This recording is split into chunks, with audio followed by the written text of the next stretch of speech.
अहिल्यानगर जिल्ह्यामध्ये शासकीय वैद्यकीय महाविद्यालयाला मंजुरी मिळाल्यानंतर या वैद्यकीय महाविद्यालयाच्या श्रेयवादानंतर आता वैद्यकीय महाविद्यालय आपल्याच तालुक्यामध्ये होण्यासाठी अनेक राजकीय पुढाऱ्यांनी सरकारकडे निवेदने देण्यास सुरुवात केली आहे।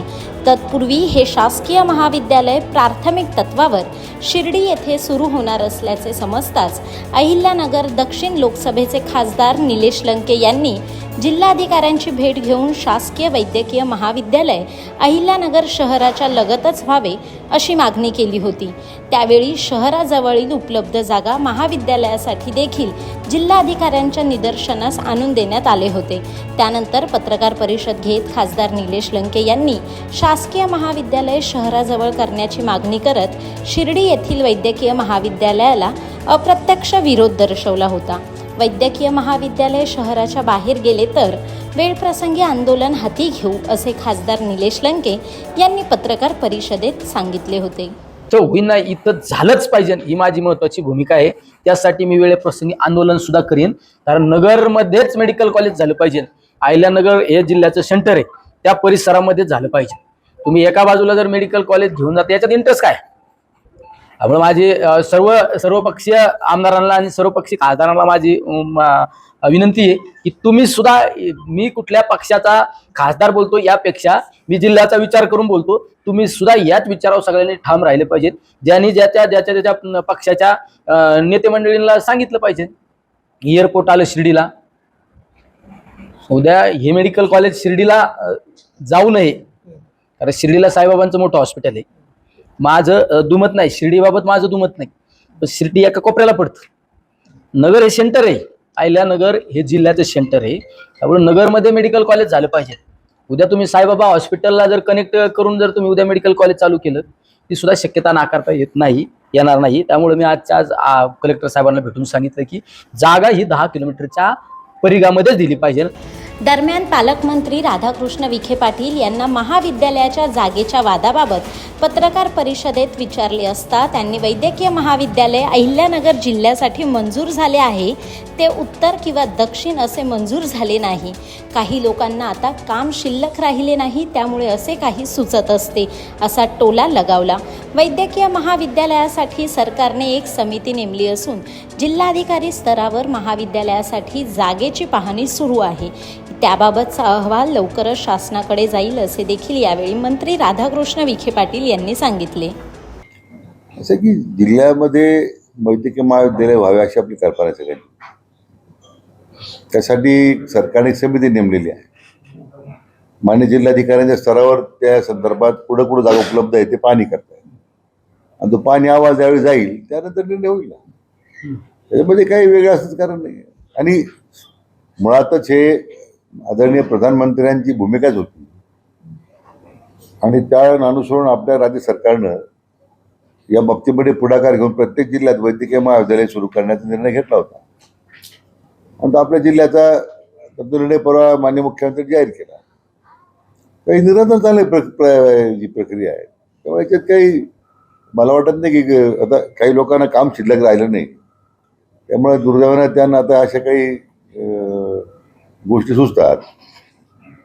त्यांना आता सगळ्याच बाजूने लोकांनी आता आपल्याला नाकारलेलं आहे, कुठंतरी आपलं अस्तित्व दाखवणे धडपड आहे काही लोकांची, एवढंच बाकीचं। फार पाहिजे तर त्या वैद्यकीय महाविद्यालय स्वतंत्रच येईल अशा लोकांसाठी पण तयार करू त्या उपचारासाठी। खासदार निलेश लंके यांच्या ठाम भूमिकेनंतरही त्यांच्याच राष्ट्रवादी काँग्रेस शरदचंद्र पवार पक्षाचे नेते कर्जत जामखेडचे आमदार रोहित पवार यांनी मुख्यमंत्री वैद्यकीय शिक्षण मंत्र्यांना भेटून अहिल्यानगरचे शासकीय वैद्यकीय महाविद्यालयासाठी नगर शहरात पुरेशी जागा उपलब्ध नसल्याचे सांगत हे महाविद्यालय कर्जत किंवा जामखेड तालुक्यामध्ये करण्याची मागणी केली आहे। यावर बोलताना खासदार निलेश लंके यांनी मात्र रोहित पवारांच्या मागणीचे समर्थन केले आहे। नाही, दोन मतं वेगवेगळे कधी दिसून येणार नाही। मी ज्या मतदारसंघामध्ये खासदार म्हणून निवडून आलो, अहिल्यानगर दक्षिण लोकसभा मतदारसंघामध्ये निवडून आलो, त्यामुळं माझ्या समोर ज्यावेळेस मी मतदारसंघाचा विचार करतो, माझ्यासमोर पूर्ण नगर दक्षिण लोकसभा मतदारसंघाचं चित्र माझ्यासमोर असतं नेहमी। आणि आमचे सहकारी रोहित पवार कर्जत जामखेड विधानसभेमधून निवडून आल्यामुळं त्यांच्या दृष्टिक्षेपामध्ये कर्जत जामखेड मतदारसंघ नेहमी असतो. त्यामुळं त्यांची सुद्धा भूमिका ती सुद्धा योग्यच असते की प्रत्येकाला वाटतं का मेडिकल कॉलेज, इतकं मोठं मेडिकल कॉलेज पहिल्यांदा आपल्या जिल्ह्यामध्ये होतं, ते माझ्या मतदारसंघामध्ये झालं पाहिजे. माझी भूमिका जशी की माझ्याच मतदारसंघात झालं पाहिजे ही माझी भूमिका आहे, तशी त्यांची सुद्धा भूमिका आहे की माझ्या मतदारसंघामध्ये झालं पाहिजे. त्यामुळे त्यांची मागणी भूमिका ही सुद्धा योग्यच आहे. म्हणजे त्यामुळे आमच्या मध्ये कुठलाही मतभेद नाही, त्याचा कुणी गैरअर्थ सुद्धा काढू नये. मंत्री विखेंनी देखील म्हटलं होतं की मेडिकल कॉलेज हे जिल्ह्यासाठी उत्तर दक्षिणसाठी नाहीये, कोणी तसा दावा करू नये. नाही, माझी भूमिका हे उत्तर दक्षिण ही माझी भूमिका नाही, पण मेडिकल कॉलेज हे सिव्हिल हॉस्पिटलच्या लगत 5 ते 10 किलोमीटरवर झालं पाहिजे, असा शासन निर्णय सुद्धा आहे. आणि तुम्ही ज्यावेळेस आम्ही ज्यावेळेस बाहेर जातो त्यावेळेस आमची ओळख ही अहिल्यानगर चे खासदार म्हणून, त्या जिल्ह्यातले आमदार म्हणूनच ओळख निर्माण होते असती. त्यामुळं आपला शहर हे प्रगतीपथावर जर जायचं असेल तर तिथं सगळ्या पद्धतीच्या सुखसुविधा आपण आणल्या पाहिजे, ही भूमिका माझी महत्वाची. त्यामुळे मी नगर शहरासाठी मी स्वतःहून आग्रही आहे नाही ते होणारच.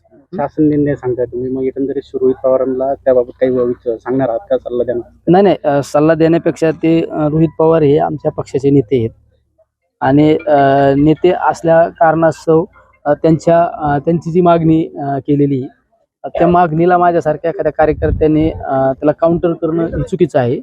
त्यामुळं दरम्यान काल माजी खासदार सुजय विखे यांना शासकीय वैद्यकीय महाविद्यालय सुरू असलेल्या वादावर माध्यमांनी प्रश्न विचारला असता त्यांनी एका वाक्यात उत्तर देत लंके व पवारांना अप्रत्यक्ष टोला लगावला आहे. शासकीय वैद्यकीय विद्यालयाच्या जागेच्या वादावरून माजी खासदार सुजय विखे यांना विचारले असता त्यांनी प्रत्येक तालुक्यात महाविद्यालय करून टाका असा उपरोधक टोला लगावला.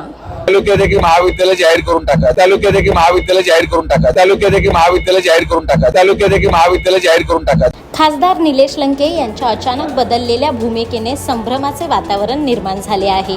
एकीकडे शिर्डीच्या महाविद्यालयाला विरोध करायचा, त्याचप्रमाणे इतर तालुक्यातील आमदारांनी केलेल्या मागणी संदर्भात त्यांच्याशी बोलून समन्वय साधून महाविद्यालय शहरात करण्याची भाषा करायची. मात्र स्वपक्षातल्या नेत्यांनी मागणी केल्यास त्या भूमिकेला समर्थन करायचे, अशी दुहेरी भूमिका खासदार लंके यांची सध्या दिसून येत आहे.